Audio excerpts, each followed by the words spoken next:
The Israel-Hamas war is getting more devastating by the hour and is likely to be a topic of discussion at tonight's State of the Union.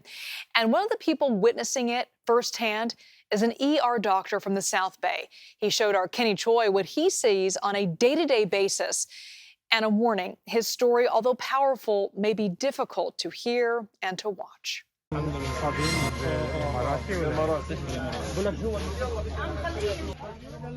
The wounded, like this infant, desperately cry for help. Dr. Mohammad Subeu is losing count of shrapnel injuries in a war he has never experienced until now.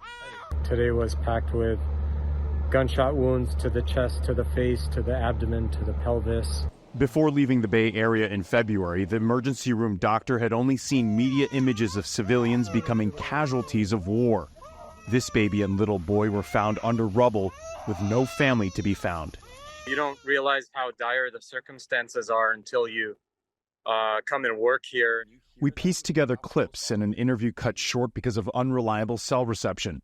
Southbay says it's a struggle at times to cope with what seems like an endless stream of unconscionable injuries. I was called into a resuscitation bed to a 12-year-old who had his brains blown out and was taking his final breaths. The World Health Organization says fewer than half of hospitals in Gaza are even partly functional.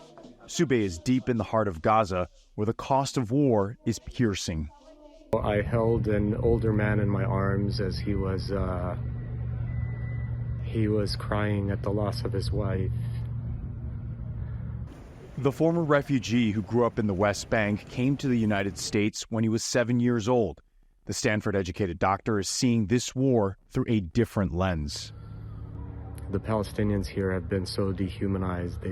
We've lost perspective at the human dignity that each one deserves.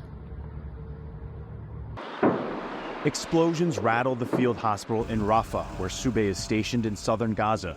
He says some have detonated less than a third of a mile away. Makes you wonder what the rest of the world is doing. Health officials report at least 20 people have died from malnutrition and dehydration as the call to allow more aid into Gaza grows louder.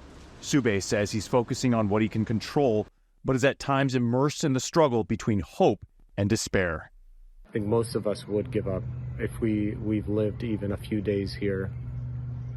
The UN says at least 300 healthcare workers have been reported killed since the start of the war. Southbay left behind his wife Naima, his teenage son, and 7-year-old Mahed in the Bay Area.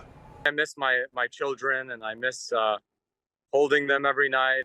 It's a sacrifice his elder son Ahmad told me he accepts and understands, knowing his father is entrenched in more than a medical mission. We ultimately kind of remember our fundamental collective humanity, because without that, the world just falls apart. It's a humanitarian mission with countless lives and much more on the line. So difficult to see the images coming out of Gaza right now. Well, Dr. Southbay is expected to head back to the Bay Area and his family in less than 2 weeks. Be happy to have him here safe. We'll be right back.